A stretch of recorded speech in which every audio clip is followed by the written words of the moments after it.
Hello, and welcome to the Holistic Fitness Podcast, where you'll learn how to get your goals without burning out. I'm your host, Laurie, and this show isn't just about movement and nutrition. You probably already know that exercise and nutrition is important for your mental and physical health and well-being. It's also about stress management, mindset, shedding those limiting beliefs, and working through some of that childhood trauma while you're at it. Today, I'm joined by Casey, who is a certified holistic nutritionist who lives in San Francisco, California. She runs her practice, Your Case for Wellness, where she offers private and group coaching services. After almost a decade of struggling with eating disorders and body image issues, she knew that there must be a better way to approach health. That is what propelled her back to study nutrition. Casey focuses on working with women who are already ready to stop that yo-yo struggle and finally make peace with their food and their body. She helps women to learn to eat in a way that promotes overall health as well as weight loss. She has found what was missing in the health coaching space were coaches and programs that emphasize the importance of mindset and holistic behaviors in tandem with food and exercise. She now coaches women all over the world on how they can truly feel best from the inside out and stress less about food so they can live their lives to the fullest. We really love talking about loads of different topics, including the importance of mindset when it comes to nutrition and fitness, why health is more than just weight loss, daily nutrition habits to enhance your life, and why dieting is holding you back. If you found that you're just yo-yoing when it comes to your diet, you're really going to love hearing what Casey has to say today. How is it going today, Casey? It is good. I'm having a good morning, although it's raining here, but I'm excited to talk with you today. Yay! I'm excited to chat to you too. And you're on the West Coast, very West Coast vibe in the background. No one else can see, but we've got the macrame on the wall. Like, I've not been to the West Coast of the US much, but it's imagining how it's going to be. Definitely. I'm fully embracing it in my office right now. I love that. Well, you need a beautiful space to be able to create magic, you know? Totally. I'm really excited to chat to you, Casey, because I know you do a lot in the nutrition space. Nutrition, even though I'm a fitness trainer, is more important than movement if I had to choose between the two, because if you're not fueling yourself with good stuff, then it's like harder to build muscles, harder to have that sustained energy and all of that. So I always love having folks on who work with nutrition. And I'm going to start this podcast with the way I start every podcast. And that is, how did you get here? A lot of people, when they start in fitness, meditation, yoga, like whatever it is, some sort of modality where they're helping people, there's usually a backstory. So tell me your backstory. Yeah. So I grew up very active as a kid. I ran cross country and indoor and outdoor track in high school. And my mom cooked a lot of home cooked meals. I didn't really think much about food in my body. I was interested in like healthy food in general, but never to the extent of obsession. And it wasn't until I going into my junior year of high school, I went for a summer trip abroad to Ecuador. I was doing a community service program. And I started to notice how the girls around me weren't finishing the food on their plate. I was like, should I not be finishing the food on my plate? And I just started to question myself and like kind of second guess myself a little bit. And I was like, maybe I shouldn't finish it. And it wasn't, again, coming from a place of body hatred, but I then got back and I lost weight. And I got people notice like, oh, wow, you particularly lost weight. And I was a late bloomer, so I wasn't someone who was getting a lot of comments about my body at that age in high school. So I was like getting noticed. And it wasn't until honestly years later that I noticed that connection between the two. And it fueled just a really honestly negative feedback loop. It was at a time when I was really trying to control everything in my life. Honestly, though, a lot of positive things were happening. And a lot of times we hear of these things starting from a place of negativity and wanting to get control as a result. But for me, I got school records in track. I was getting the best grades that I ever had. Like I was just feeling like, oh my God, this is another thing I can control. And then eventually when I went on to college, it got even more out of hand and it wasn't healthy. My mom tried to intervene and help, but I just wasn't willing to get guidance. And it wasn't until I was really ready to help myself, which was partly in college, but I didn't have the right resources, honestly, in college. I went to the college dietitian. It just nothing really stuck. And eventually I just started going on this roller coaster where my body had really had enough of like the severe restriction, and my hormones were just so not where they should have been. And my hunger was crazy. Like I was so hungry and I was so angry at myself for being hungry. So I would eat foods that I would tell myself shouldn't eat. And I feel like I'd overeat. And then I'd be so like, I can't do that. And tomorrow I'll be back on my diet. I'll try this diet. I'll try that. I counted every calorie. I did everything. I would run for over an hour a day. It was taking up so much of my life. And I was like, well, if only I could just be like I used to be and just be able to, not eat those quote bad foods. If I could just control again. And so I kept putting myself through so much hell, like all this crap just to try in this pursuit of this body type. And I just was deteriorating my internal and my mental health in the process. And then it wasn't until honestly after college, and I moved in with my boyfriend at the time, who's now my husband, and just getting a better perspective. And eventually I sought help, and help that I actually found honestly from online, a natural practitioner online who really spoke to me. And it was definitely like more taboo to reach out to people online back then because it was a while ago. Whereas now I feel like a lot of people are like, oh, like this coach online or that, or I get this. But, so something I definitely kept like under wraps a little bit. And she just really helped me to understand how I would be able to better listen to my body, not count calories, and be able to still honor nutrition. Because I had dabbled in intuitive eating before, but still felt like I wasn't getting enough of the information of how to properly nourish my body. And I wanted to make peace with food, but also understand proper nutrition. So anyways, I went back to study nutrition, have multiple nutrition certifications. Just recently also got my life coach certification, just as an extra thing there. And I have been teaching women now and coaching women and helping and supporting and guiding and cheerleading women now to help them be the healthiest version of themselves, get out of the diet cycle, but also let them know that there's nothing wrong with having aesthetic goals, but we just need to do it from a place of health versus a place of hatred for our body or dieting, and get out of that restrictive mindset. And that's my spiel. That was my long-winded. No, I love where you are now though. And especially how you said there's nothing wrong with aesthetic goals, but it's like, where exactly are those aesthetic goals coming from, and can we make them come from a place of health? Because certainly if your body fat percentage is over 40%, like an aesthetic goal may be valid, but actually it kind of goes into your health and into your functions. Like when you're 80, you don't want as much stress on your joints and stuff like that. But I really want to dive a little bit more into your story first before we go into like all the things you've learned and how you help people today. Can you explain what got out of hand when you were in college? Like, I'm really curious about the root cause of how you can have quite a healthy upbringing, and then all of a sudden we're on that diet train and we're chasing that kind of body type. Yeah. So when my freshman year, I, didn't have any, I think a lot of people, they joke about, oh, you go to the cafeteria and you don't have your mom feeding your plate. And so maybe things can go the other way for a lot of people. But for me, I came into school being very small and had that identity, and then just was getting smaller and smaller, like through that year. And really wrapped my identity in that too, and was wanting to fuel that.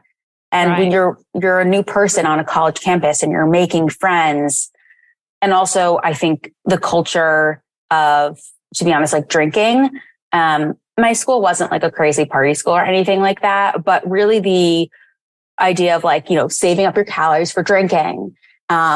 Whereas in high school, it was just a little bit different. And being able to, just fully have full autonomy, I just took that too far. And I will say though, that I remember calling my mom because she was coming to visit. And I remember saying like, I know I'm not healthy. And I want you to know this before you come, because I don't think you're not going to like what you see. And I want you to know that I'm working on getting help. And, my mom had tried in the past, and this is why it can be so hard with people who are going through this, because it's so mental, obviously, as well. And that's why obviously, I don't work with people who have active eating disorders, but I know how your mindset is so connected with what you're eating. I mean, we know to a general extent, unfortunately less and less, because we're taught so much through diet culture, but we know to a general extent, like eating whole foods is good for our bodies, right? And like, let's try to eat protein or whatnot, right? But the reason why people aren't doing that isn't because they don't have some basic knowledge of it. It's because, they are super busy and they don't have boundaries to be able to then carve out some time to meal prep for that 15 minutes. Or they're just having a primary coping mechanism always be food. Like, we have used food, like ever since you went to the doctor, you were given the lollipop, like reward, you get the shot, you get the lollipop. Like, this is how we've been associated with food. Celebration is always food. So when we're sad, we're like, you're sad, the trope of the girl who's got broken up with the pint of ice cream. Like, again, and there's nothing wrong with using food sometimes emotionally, but we need to move it beyond it being our primary coping mechanism. And it doesn't matter how many facts about nutrition I give my clients. If they don't have better coping mechanisms set up, if they don't feel confident that they can succeed, if they don't have a sense of worthiness that they're worth putting in the effort for, I'm sure you see with your clients, like, they're not going to commit to it. They're not going to feel like they can. And so then they won't.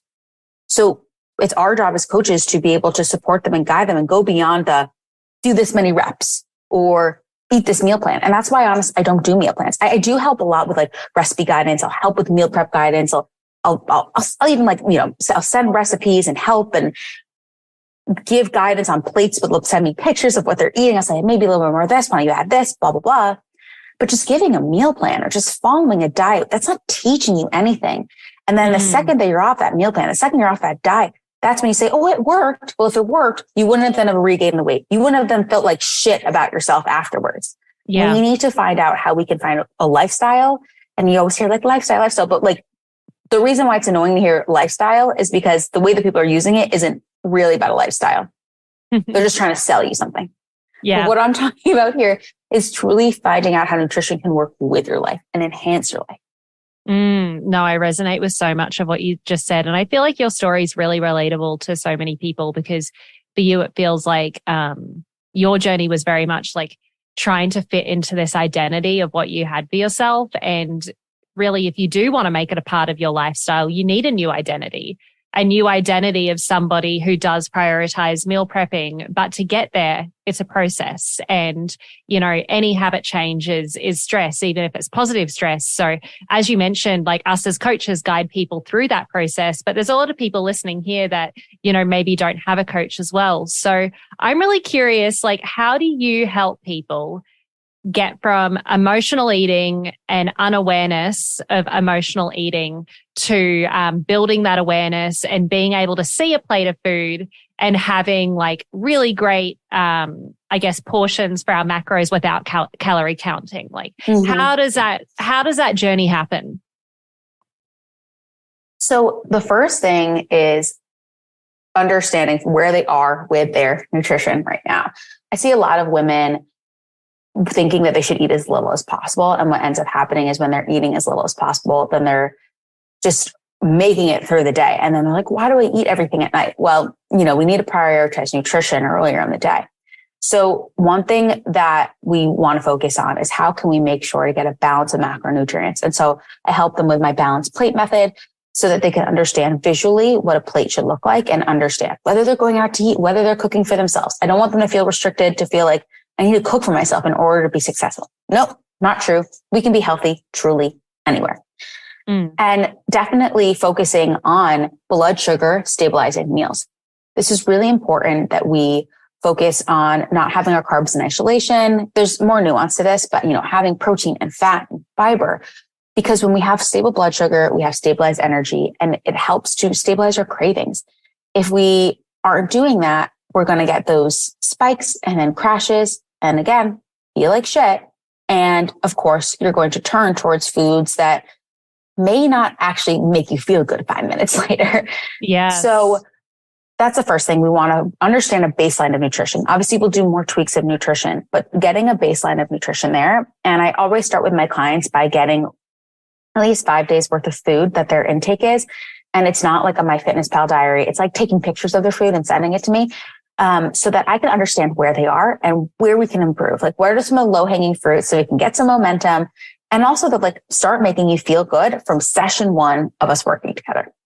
And then from there, really diving in though. And that's why it's so important of like the aspect of the personal aspect and the mindset aspect. I'm not just like giving a PDF guide and saying like, okay, like try to figure this out, but it's really working with my clients on a deeper level, understanding what their triggers could be. When are they reaching for that food? What is that type of food? What could that mean because it's that specific food? Who are the people that they're living with? What are the other dynamics of that? What's their work like? What's their stress like? What's their sleep like? What's their water intake? Like, we really need to get all of these factors.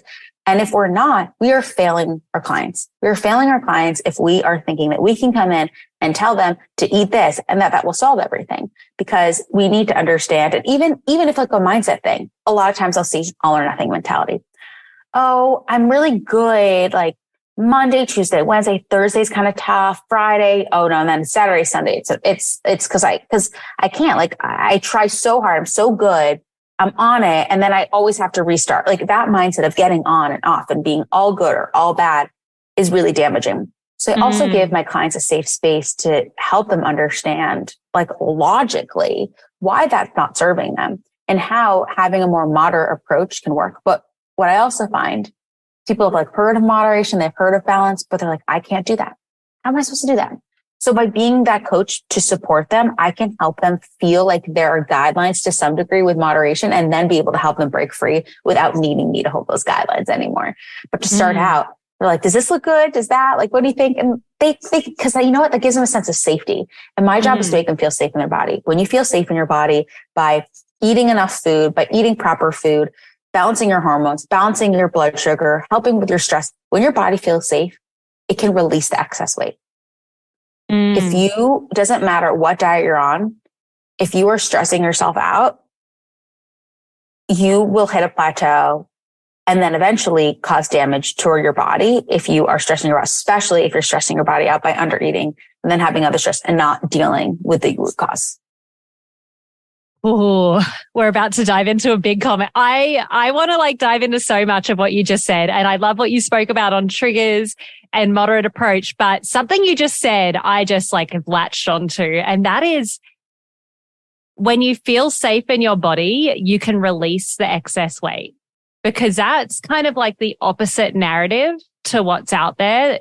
The narrative that's out there is eat less calories than you expend. Rather than when you feel safe in your body, you can release it. So can you explain why you can release excess weight when you feel safe in your body? Well, a lot of what's been talked about and what gets recorded, for example, like with intermittent fasting, are studies that are done on men, and men have drastically different hormonal cycles than us. Women, our cycle is anywhere from like 20 to 35 days, roughly, right? With our period. Our cycles fluctuate throughout the month, and our hormones fluctuate throughout the month. So as a result, we should have nutrition exercise that's different. Men have the same, follow the cycle of the sun, unlike us following the cycle of the moon. They wake up to go to bed, and same thing over and over. They're simpler creatures, I like to say. Can be great, but also simpler creatures in terms of their hormones. So when we just think going harder, we have to understand how that impacts our hormones. And what we do is we see these women on Instagram, but we only see a first step at a time. We don't see what happens after. And so, yes, there's going to be people who be shredded. And to be honest, no one who really comes to me is like really getting to that, wanting to get to that level of like extreme with body physique with me. It's more about like wanting to have a lifestyle. So obviously if you're doing like physique composition, that's just like that's a whole other thing, that I don't really think I should be talking about. Before the average woman just wanting to feel good in her body, wanting to look healthy, wanting to feel confident in the summer, right? Like it's realizing the long game, because when you're stretching out your body, you're leading to inflammation. And every time you get on and off your diet, you're leading to more inflammation.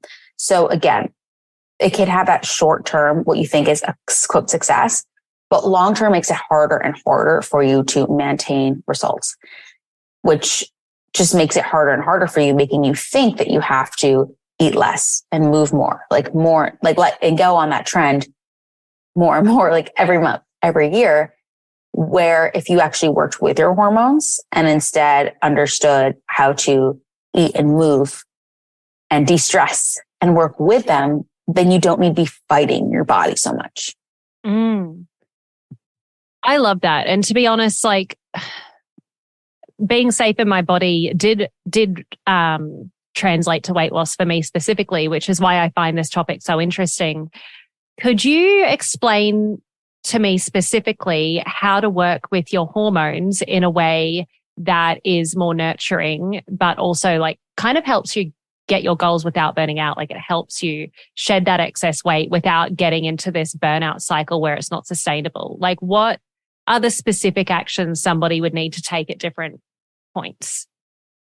Yeah. So if we're specifically I think it'd be interesting to talk a little bit about cycle syncing. So cycle syncing is the practice of utilizing the phases of your cycle in order to help you to understand how to nourish and move your body.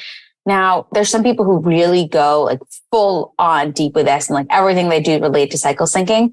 And it doesn't have to be to that level, but it's definitely a good guide. So when we have our first phase, it's our cycle starts with when we start to bleed. So that's menstruation. And so your uterine lining is breaking down. Progesterone and estrogen are at their lowest point. So there's a reason why you want to, like lay low a little bit. And it doesn't mean that you can't move, but this is not the time to go for PRs. This is not the time to do the Barry's boot camp exercise. It's going to further stress out your body and is going to probably then lead you to have less energy for the times that you could make the most out of that exercise. Whereas when we move into our follicular phase, this is when our ovaries are prepared for ovulation, estrogen starts to rise and prepare our uterus for pregnancy. And with that rise in estrogen, we're getting more energy. This is a great time to start upping our intensity of our exercise. And like to note also with food and menstruation, like it's a good time to drink soothing tea and like chamomile broth, like quality, like grass-fed animal protein, soups, like things that are nourishing. Like we should nourish our body, like instead of again, like trying to fight it. Whereas in follicular phase, really focusing on foods that help to nourish as our estrogen levels are rising. And then ovulation is roughly 24 to 48 hours. And that's like the pinnacle of your cycle. It's a great time to be high intensity, really hitting those PRs. It is when the egg is released by one ovary in the fallopian tube.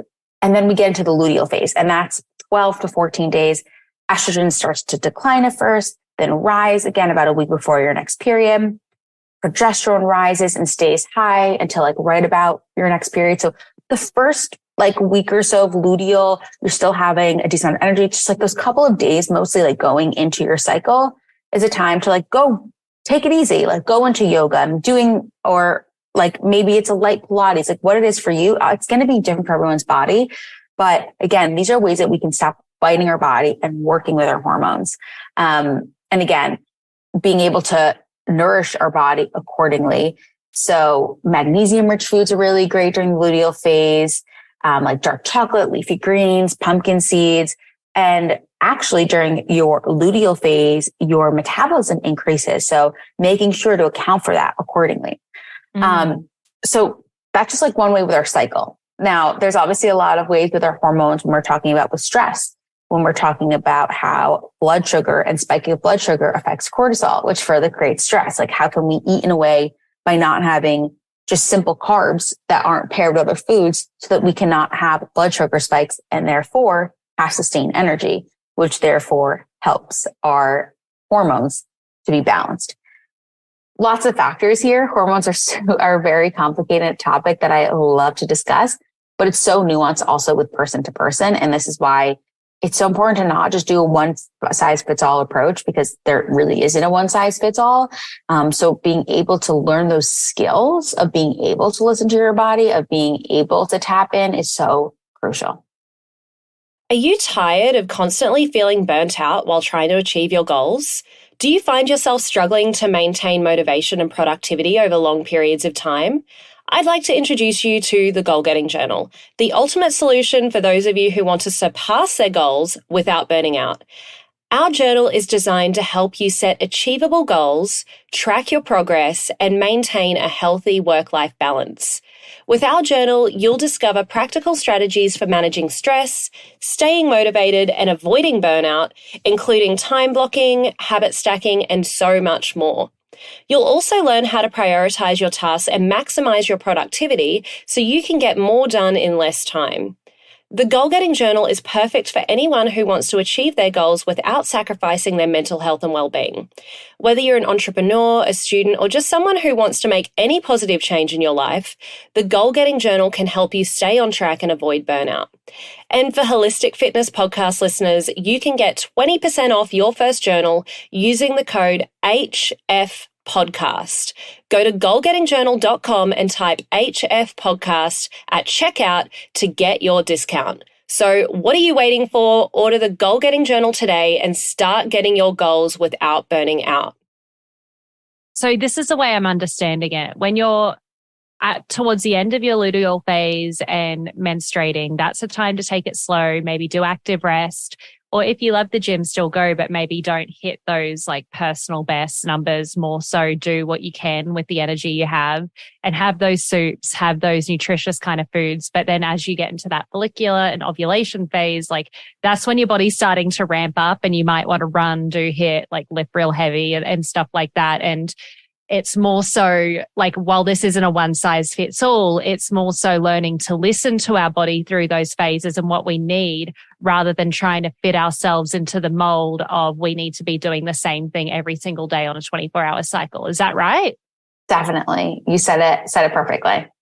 Awesome. Yeah, no, that makes total sense. And I definitely feel that for myself too. Randomly, I have energy to work out on my menstrual phase, but my luteal phase, like I'm chilling. Yeah. Yeah. And it's again, like there are general guidelines. And people are like, well, no, I just work out whatever. Well, let's be honest. Let's also dive in. And what results are you seeing? What or lack of results are you seeing? How is it affecting other aspects of our life? Just because you can go doesn't mean you should. And so like what you're saying is during your luteal phase, you feel it. And during your menstrual phase, you can do movement, but I'm sure that the movement you're doing is still making sure that you're still protecting your body in a positive way. So it's something that it needs to be highly individualized, and it should be. And we shouldn't just follow one guide that says, oh, this is how you cycle sync either. Like, no, that's not what the end goal either. For sure. Speaking of like a highly individualized approach, I'm sure like some people are definitely going to want individualized coaching, but some people are going to want to make observations by themselves and use this knowledge so that they can learn more about their body. So can you talk me through that journey that you went with intuitive eating and how somebody could start to intuitively eat to improve their health? Yeah. So I started learning about intuitive eating, and I actually read the book. It's a really great book. When I read that book, I was like nodding my head the whole time. I was like, this is me. Yeah. And so I tried to dive in, and it really did help me to get a better sense of my relationship with food, of what was honestly not good with my relationship with food, and how to be able to work with my body instead of against it. But I still was left with a lot of questions. I did work with an intuitive eating dietitian for a period of time. And again, like that was really great guidance. And I do recommend people interested just like reading the intuitive eating book. It's literally called Intuitive Eating. So helpful, really eye-opening. It was for me at the time. However, as I said, like it got to a point where I was like, okay, yes, I am getting better in my relationship with food, but I'm still not feeling how I want to feel. And there's got to be something I'm missing here. Yes. And it was when I then was able to better understand how I can utilize nutrition in tandem with listening to my body. Because a lot of what intuitive eating is, how it's talked about online, is just anti-diet culture. It's more than that. But a lot of people just think of intuitive eating as like anti-diet culture.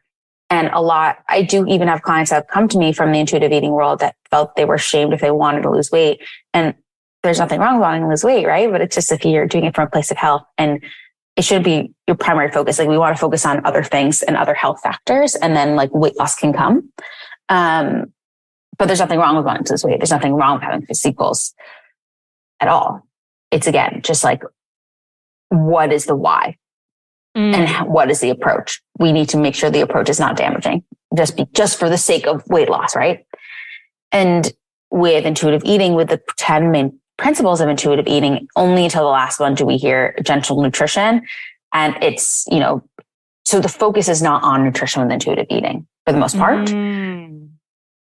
Which again, for a lot of people, especially depending on where you are with like recovery, for example, from an eating disorder, or where you are with your relationship with food, sometimes you really you can't focus on nutrition. Sometimes you really just do need that. But for where I was like, I was someone who was already passionate about nutrition. So there just seemed like a missing gap for me. And so when I was able to learn more about nutrition, how it can empower me versus nutrition just for the sake of diet and nutrition just for the sake of being smaller, that's when everything changed for me. That's awesome. I love that, because I think, and my first question was going to be, how do you kind of develop your intuition around intuitive eating? Because I feel like we've lost our intuition. You know what I mean? Like we have such busy lives that we're just go, go, go all the time. And then we lose our intuition. So how can you actually be intuitive while you're eating, while not just going for what you feel like? You know what I mean? Like just going for like the brownie or the Coca-Cola or whatever you're addicted to. Well, first of all, getting in the mindset of saying I'm addicted to, like getting in that mindset of thinking you're addicted to it is going to negatively affect your relationship. If you say you are like, I have a problem. Okay, then just because you think you have a problem, you do. So we need to really backtrack and understand that. We also need to make sure you're eating enough nourishing foods, again, for the whole idea of with your cravings and working with your hormones, with your blood sugar, to be able to put you at baseline so that you are eating enough of foods that are proper for you and your body, so that you aren't having to feel like I need to go and eat that entire bag of chocolate at the end of the day. That being said, we also have to question our beliefs of like what the all or nothing mindset is, recognize that all or nothing mindset, recognizing where the triggers are, again, with like stress. Is it at the end of the day with your job? Is it your kids? Is it your partner? Is it your friend? Like, what are your triggers that you're finding? Is it your sleep? Again, it kind of goes back to that. But a big part of it is also really starts with getting out of the mindset that there's good versus bad foods. Now, I will not say, like people say, like there's no good versus bad foods, all's equal. Like that's somewhat of what some people in the intuitive eating community will say. And that's not serving. I do not think it's serving people either. Like we are adults. You deserve to know what the fuck is going on with your food. And like, it's not all equal. It's not, but it doesn't make you good or bad for eating one food versus the other. That's the difference. So no, eating frosted flakes is not going to make you feel as good as eating, an egg breakfast with whole wheat toast and avocado, whatever, right? But it doesn't make it bad to eat frosted flakes. It doesn't make it bad. But like, can we think about, okay, if you like the frosted flakes, cool. But like, let's then try to have maybe like focus on not about let's eating less, but like how can we round it out? And then naturally you'll eat less of it. So instead of just having a huge bowl of frosted flakes, what are other breakfast foods you like that have protein, have fat, have fiber? How can we move that around? Instead of focusing on like, this is bad and this is good. Because when we focus on that, we in turn, how the hell would you not think you're good or bad from eating that food? Because you're literally consuming it. You say that's good or bad and then you're eating it and it's in your body. So we need to get out of the mindset of labeling. Labeling is a huge thing that I work with people to get beyond. And it's something that once they stop labeling it, they also stop having the same obsession. Because one thing too is, for example, you think of kids and you say like, don't think about, like if I told you right now, like don't think about a pink elephant, all you want to think about is pink elephant. And that's the same thing with diets and with food and the way we think we're quote obsessed. because we say we can't have carbs. So what do we want? All we want are carbs. Whereas if I say you have no rules, people are like, what? No, there's no rules. These are how we're going to try to balance the plate. I'm not going to yell, whatever. And then you become empowered. It's not about because we've been so much of our life, like do things for the teacher, for the grade, for them, for whatever. But this is about you and your life. And when I'm not looking and when you're not working with me anymore, we still want you to feel healthy and want to be healthy for your motivation. So also having a greater motivation and a greater why. And that's why I always say, like, there's no problem with wanting to lose weight, but you need to have a bigger reason why, because the weight loss is not what's going to stop you from like not eating the family size bag of chips and then the chocolate covered pretzels. Like it's fleeting. That motivation just for weight loss is pretty fleeting. Absolutely. Yeah, no, I love all those examples that you kind of provided there, because no one likes to be told what to do. Like, even though we do have the achievement and stuff like that, no one likes to be told what to do in terms of like bad and good foods and stuff like that. Yeah. Yeah. It's actually. Yeah, I don't think anyone likes to be told what to do. So labeling, I'm totally aligned with you in that regard. So labeling things definitely isn't ideal. Something you mentioned earlier, though, I'm really curious about. You mentioned like you want to get rid, for most of your client, of like counting calories. Do you think there's any value in counting calories, or is your plate method really the best method for people? I am not a fan of calorie counting. Now, do I know that some people are then able to use the information that they used from calorie counting to maybe help them with guidance? Sure. But from where I stand and from the clients that work with me, it's just not going to be something that's beneficial for them. One thing I do find that is beneficial, though, is to be aware of more protein and where that comes from. So I don't have them count it, but being aware of the amount of grams of protein in certain food. And that could be just something to be able to then be conscious of, but not from counting. Counting then can lead to a lot of anxiety then when they don't have access to be able to count. And I also know that food is so much more important than calories. And I really want to get out of the in versus out mindset. And it is so much more than just calories and in versus out. Our bodies are not math equations. They're complicated scientific experiments. So it is not just about in versus out. Obviously, there is some science to in versus out. I'm not going to say that, like, obviously people do get success with that, but we can get there and then do it in a way that allows us to eat more, is more beneficial for our body, not just for weight loss and without the obsession. For sure. Yeah. And some people will say, like, I can count calories and it's not obsessive. I find it pretty hard for people to be able to long-term be able to do that in a way that is not obsessive and that leads them to results long-term. There are some people who will do something like that short-term, again, to like get a sense of their portions and whatnot. Again, that's not something I teach, but I can see where that can work for some people. But otherwise, if you're not understanding it within the greater context, this is something that you're going to be beholden to together. And you think of the same people who have gone Weight Watchers forever, counting points. Like, is that really how you want to live your life? And again, a lot of that all or nothing mentality goes back in, because when you can't count the calories because you're not at a restaurant that doesn't write their calorie count or whatever it is, or some people like bring their freaking food scale out. Is that really a life you want to live? I have never seen that, but that is crazy. Do people bring their food scales out? No one I work with, obviously. Okay. But yeah, I mean, but you've heard of that before? That's wild. Yeah. Oh, yeah. I mean, I understand it if you're a bodybuilder. If you have a very specific goal and you're in like that cutting phase or whatever. I don't work with bodybuilders personally, but I've worked in a bodybuilding gym. So I get it.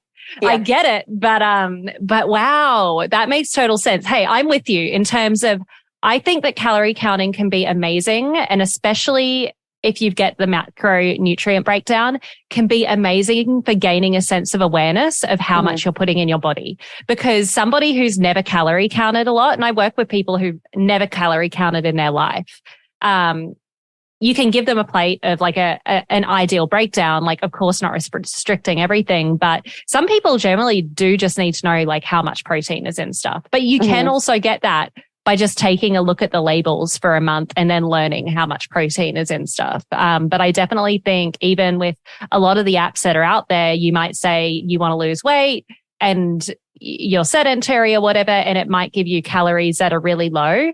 And even the macronutrient breakdown sometimes can be a bit lower on the protein as well. You're essentially you're essentially taking the power away from yourself in many of those circumstances. But my personal opinion is that it can be a good awareness tool for some folks. I love how you say like giving your power away too. Yeah. And also when I work with, I have group coaching, but I also like with my private coaching and people will send me pictures of their food. And so that helps me to understand portions to a certain degree. And I'll help them understand what portions could look like. Yeah. In order to get like enough of that protein. And though, again, I really find it hard for people. It also depends on like what kind of, the people who are coming to me are really trying to get out of that diet mentality, but still like get healthy. So again, focusing on calories and hitting a certain calorie count gives that power away, like you said, in a lot of cases. Also, though, really takes them away from being able to listen to their body a lot of the time. And so we kind of need some of that trial and error. It's actually not about being perfect. It's about like trying to figure it out and like maybe overeating sometimes, maybe undereating sometimes. And then in the morning being like, oh my God, then I overeat the next day. And we realize like you didn't eat enough and whatever. The day before, learning from that. You actually should have, it's not really failure, but like you should mess up a little bit. Like, and that messing up is part of the process. It's part of the journey. You should have like some little, oopsies. Okay. That's how we can learn from that. If you don't actually mess up at all while you're working with me, less beneficial. It's better when you do and we can learn from it. For sure. No, I'm with you on that. Like you've got to fuck up a few times to find out, It's like a lot of people say, you're really lucky because you got this. It's like the luck was the repetitions of learning through trial and error. I'm really, actually, one more thing on calorie counting. The one thing also that when you're calorie counting that you alluded to that it doesn't provide is you may be eating processed foods to hit those macronutrients or to hit those calories. That's the one other thing that it doesn't always capture. Because as you mentioned earlier, like we all know that like whole foods are likely the best thing for us. And, whole foods are really king, for lack of a better word there, when it comes to nutrition. But as you mentioned with your plate method, like that's how you help guide people into maybe what those whole foods might look like while not restricting anything. Yeah. And it definitely can create a lot of fear associated with like high fat foods because high fat foods are higher calorie. Yes. And so should I only have the egg whites or should I, no, we can learn like egg whites have a lot of protein. So we have the 2 eggs and egg whites and then we can hit our protein, right? With things like that. But it's, as I said, it definitely gets into the mindset of make that good or bad the cycle there that got them here in the first place. So we got to figure out another way. And again, it really is your mindset and approach around it. But I do think a lot of people convince themselves that they're normal around it with calorie counting when it's taking up a lot more of their life and time than it probably should. I think my general takeaway is like, if you've been calorie counting for a while, but you're still not getting the results you want, you still don't feel good, then maybe we need to take another approach. Because there are some people that have been calorie counting for years and still don't have the results that they want. And I was someone who calorie counted for years. So to some degree, it's been helpful to lose some of that information from not doing it for years now to not like know the exact amount of calories put to certain things. But at the same time, I had a better understanding of some things of like how much protein some things had and whatnot, or things being high in fiber. But again, that's less about the calories. It's more about the nutrition in it. And something you were saying, like with processed foods, we aren't saying don't eat processed foods ever, but also so many of these diet products, like if you like it, okay, but we shouldn't be prioritizing a product because it's low calorie. Yeah. I'd prefer a chocolate bar to an Atkins bar it's like, I'll still have a chocolate bar every now and again rather than, I think that kind of brings us to something you talk about a lot, though, is you think that you've explained losing weight from a place of health. There's nothing wrong with wanting to lose weight. I think we've alluded to a few of the things that could be, but what does that actually look like? What's the mindset? Yeah. So when we think about losing weight from a place of health, we're thinking about health from mind and body. So health, I want more energy. I want to be able to play with I just think of literally, I'm just thinking of things that kids say. I want to be able to throw my kid in the air and have energy to do so and play with him. I want to not feel like I'm like a bitch to my partner because I'm just like so depleted because I want to finally feel confident in my clothes. I want to be able to go out to eat and not feel like I have to eat everything and feel normal around food. I want to live longer. I want to not have diabetes like so much of my family members. I want to stop feeling so sore and inflamed all the time, right? Like it coming from a place of what you want to do to help your mindset and your body be healthier that isn't just weight related.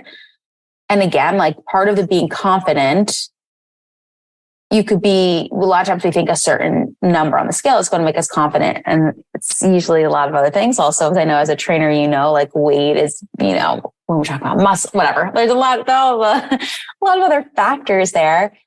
But we start to realize when we go through this process that our relationship with food is indicative of a relationship with a lot of things in life. And the way we approach food is an indicator a lot of times that the way we approach a lot of things in life. So if we're just using food as coping ways, like where are we not addressing greater issues in our life? If we're just doing that all or nothing, where else are we doing that all or nothing in our life? Where else are we not prioritizing our mindset and our health in our life? Where else are we not having balance in our life? Whether it's our work-life balance, our relationship balance, our friends, our family. And when you start to understand that it's indicative of a bigger picture, it starts to have a lot more purpose and meaning. Hey, Holistic Fitness fam, a quick message from one of our sponsors, Ned.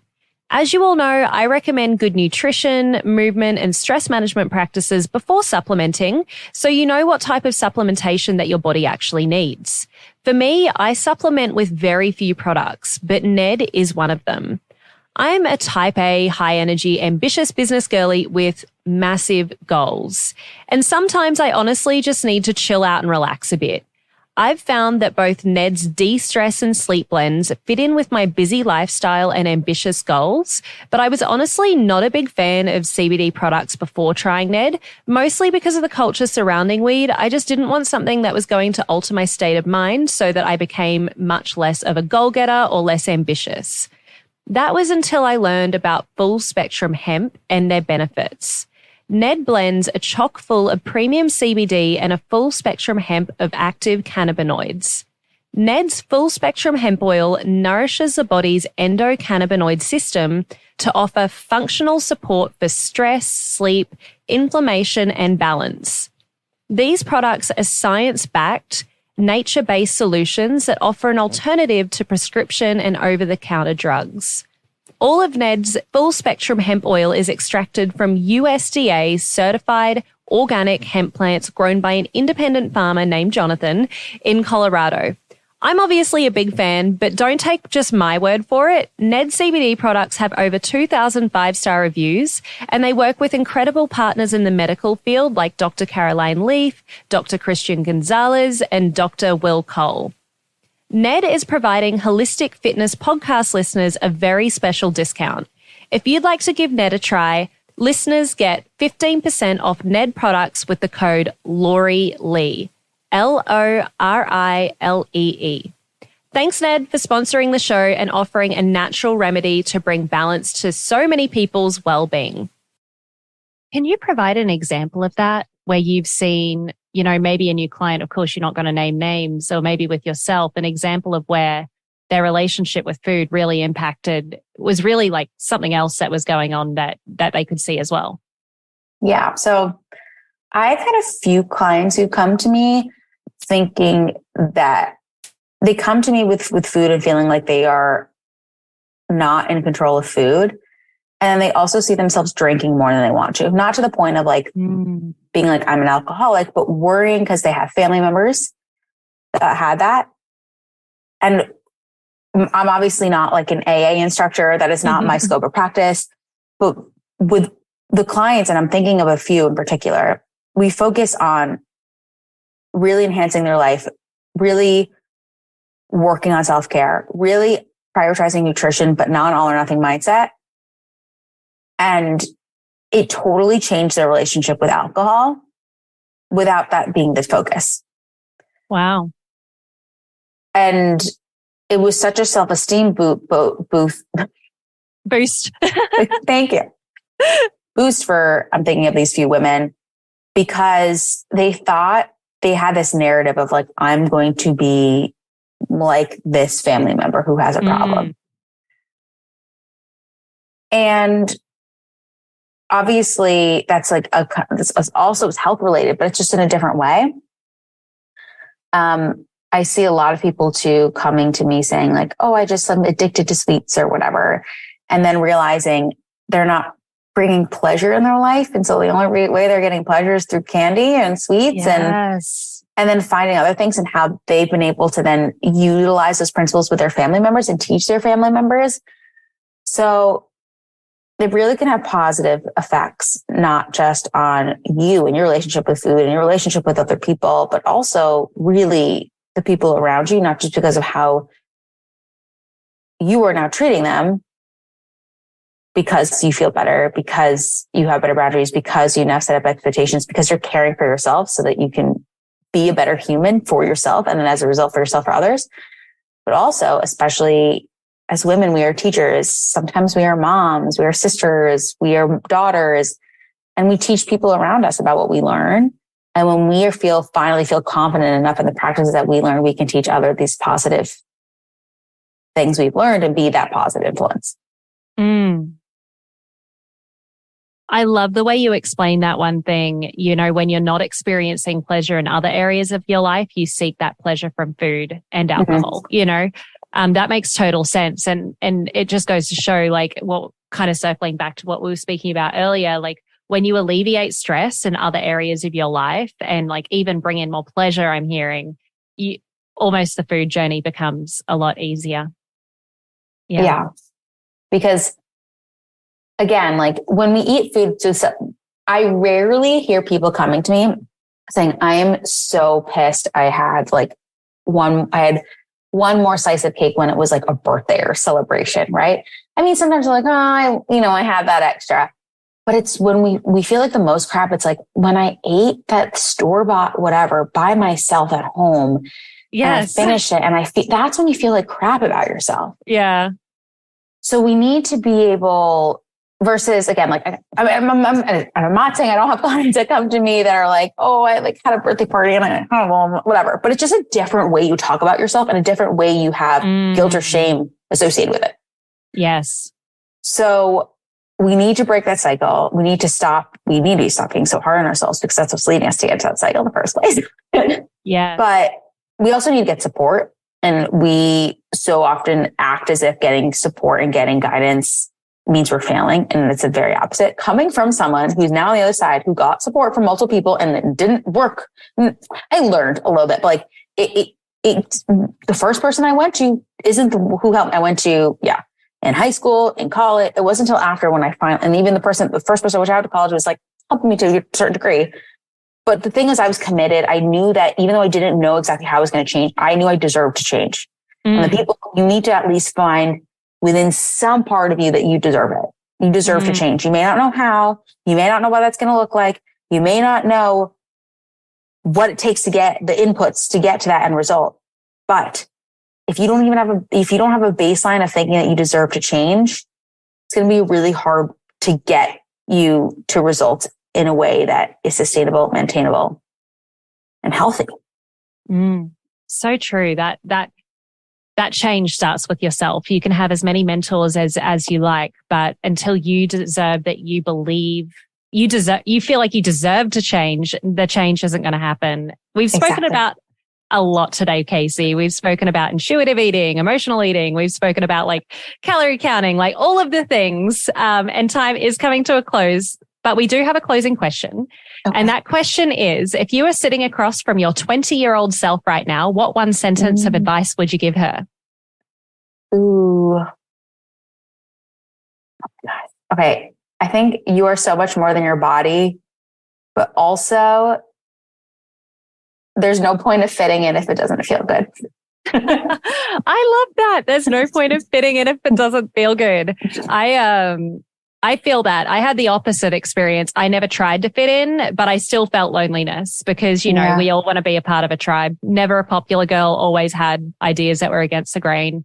Never tried to fit in, but it definitely sucks not fitting in. So I think so many people, including myself, will relate to that. I definitely silenced I feel like parts of myself. And when I eventually moved out West, I think that really helped me to fully embrace who I was. And it's not that I didn't have good friends. It was just, and I'm still good friends with those people from other parts of life. And it's great. But, I think I spent a lot of time trying to prove myself to be something that I wasn't. And I'm just so much happier, obviously. Not trying to be anything I'm not anymore. I love that. I've lived out West and out East. I didn't feel like I fit in out West. I don't feel like I fit in East. I'm like, I'm somewhere in the middle. Bit of a Westie, bit of an East Coast girly, somewhere in the middle. That's so funny. Well, I'm originally from the East Coast, so I went far. Yes, I love that. I'm sure so many people want to get to know more about you, your services, your socials, all that sort of stuff. So where can anyone that's curious find you?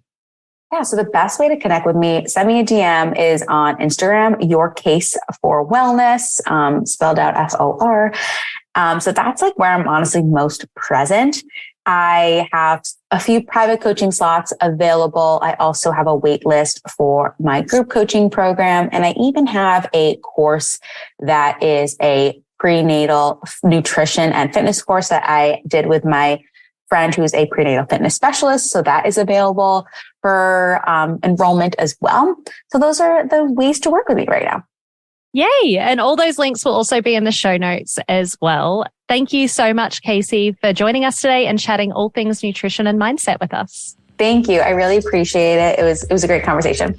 Thanks so much. And for anyone listening at home, in the car, cleaning the house, whatever you're up to today while listening to the Holistic Fitness Podcast, eat well, move well, breathe well. And until next time, keep shining.